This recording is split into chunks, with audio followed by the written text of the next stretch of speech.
Hello everyone, my name's Hemingway Jones and welcome to the channel. This is a channel where we talk about fountain pens, inks, and journaling. I'm really happy to have you with me today. This is going to be a very special review. It's a pen I've wanted for a long time. It's rather rare. It is certainly unique. It does carry the badge of one of the most famous pen makers in the world, but it's unlike anything else they've really produced in a very long time, and that's part of its appeal. So without further ado, let's discuss the Montblanc Egyptomania.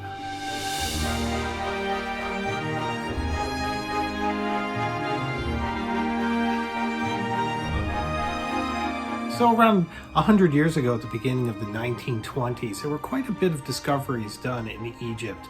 Howard Carter discovered the tomb of Tutankhamun at that time, and it really kicked off this craze through Europe and the rest of the world about Egypt. Egyptian elements started to show up in design, from pens, obviously, all the way to buildings and jewelry and clothing. So there was a certain craze of Egyptomania then, and this pen seeks to commemorate that in a really unique and interesting way. Let's take a look at the Montblanc website.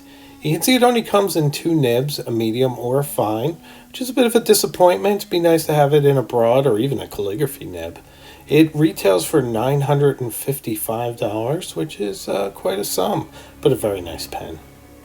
One of the things I especially like about this pen is you often hear people say that they just can't manufacture things the way they used to. And this pen is very much like a vintage pen. I have several vintage Montblancs, and it is amazing how much it feels like that, like something unique and interesting from long ago.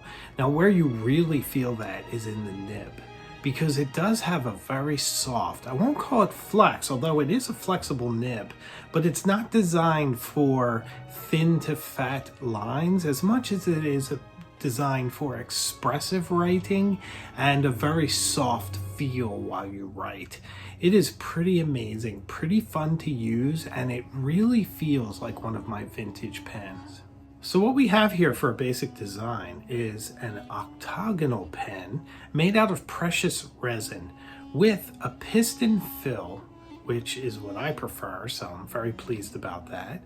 It has a gold grip, a 14 karat gold soft nib, a screw-on top that's also octagonal with a really interesting vintage style clip and a hieroglyphic mark on that cap. The cap of this pen is brass, and it still has the Montblanc symbol, but etched into the brass and raised with a coin edge done around it. So the cap has that very interesting vintage look. The clip is very nice, it works very well, and it has this hand-tooled scarab at the end, which is a really nice touch and is also done in brass. Just absolutely gorgeous. So the execution on the cap, on the clip, and on the top is extraordinary. So as a pen, one of the things you should know is that you cannot post it. So once again, it's one of those things that would usually disqualify a pen for me if it cannot be posted, but I'm having no problem with this one. Now, the reason I don't mind it not being able to be posted is that it's quite an elegant pen, and it has a very nice balance, lightness, and feel in your hand while you write with it. I find myself holding the cap, sometimes clutching it in my other hand, or just resting it gently on the table or desk in front of me. Now, the fact that you cannot post it does raise one issue, perhaps, if you have extremely large hands. This pen may feel a little too short, a little too light for you. For me, it feels very nice and I am enjoying writing with it. But if you have large hands, take that into consideration. So the piston fill system is very efficient. I filled mine up with Egyptian blue ink because they just seem to go together, and it fills it very quickly and very easily. I've found with the Montblanc piston fill system. It's very easy to fill and very easy to clean. It usually only takes about 3 or 4 flushes before the pen is clean entirely. So they're very efficient, very well made. The gold cylindrical grip feels very nice. It has a bit of raised metal around the edge, so you don't go too far and slide into the nib and get ink on your fingers. It does look like, with its highly polished surface, that it will be a scratch magnet and that it may be scuffed and whatnot rather quickly. I personally don't mind. I intend to own my pens for the rest of my life, so if it gets scratched, I just figure it's part of its history.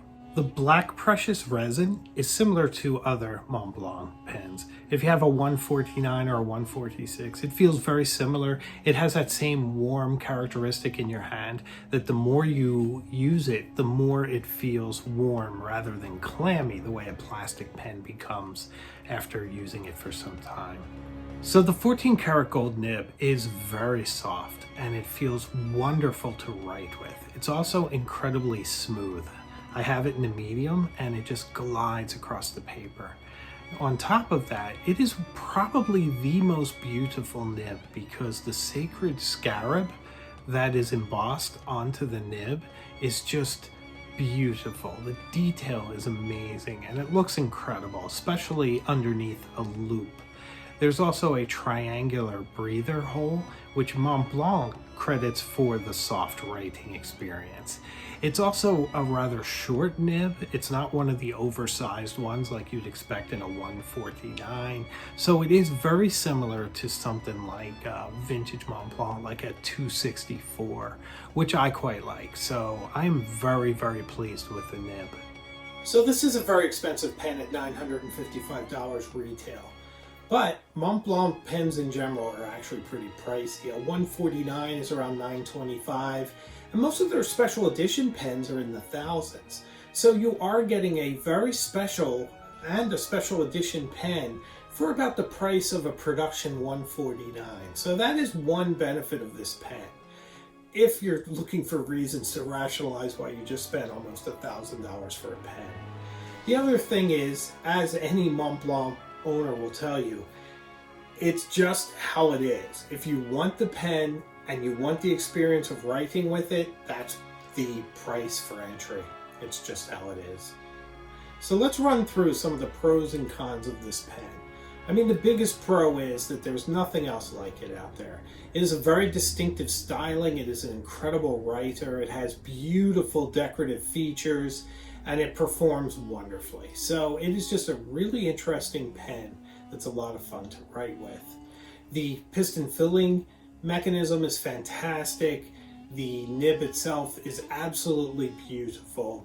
The finish with the scarab on the clip and the interesting hieroglyph that says Montblanc basically on it, all done very well. Holds up if you look at it under a loop. Just all fantastic craftsmanship and execution. On the cons, you cannot post this pen. It's also octagonal, so if you don't like having facets on your pen, that's something to consider. It is a bit on the short side, so if you have larger hands, it may not work for you. So these are all things to consider. Personally, I recommend this pen. I really like Egypt. I like to read about its history and its culture. I think it's really interesting contemporarily and in ancient times. So having a pen that has a bit of a touch of Egypt about it is really interesting and intriguing for me. Now for me, I had to have this pen. I really love the fact that it references Egypt and does it so well. I love the scarab on the nib and the hieroglyph, and just the overall feeling of the 1920s. It feels a lot like my vintage Watcherman 52.5 nib, and the body itself feels like an older vintage style pen. So it's a lot of fun to write with and sort of put you in that mindset of some kind of an explorer or a traveler from that period. And if you guys know me at all by now, you know that I'm really into the romance of an item. So I love when there's a lot of history, when there's a lot of presence in something and where it references certain other things. And this pen does all of that. I mean, you feel like you're Inspector Poirot off on the Nile on some adventure solving a mystery, or some explorer using your journal out there. I'm sure once I travel to Egypt, and I never have and I hope to, this will be the pen that I bring, and it'll just be interesting to bring it back to the culture that inspired it. I hope you've enjoyed this video. If you have, please leave me a like, comment, and of course subscribe. I'll be doing more content like this throughout the year, and I'm looking forward to having a conversation with you. So let me know what you'd like to see in a video and what you think of this amazing pen. I look forward to seeing you next time. Thanks.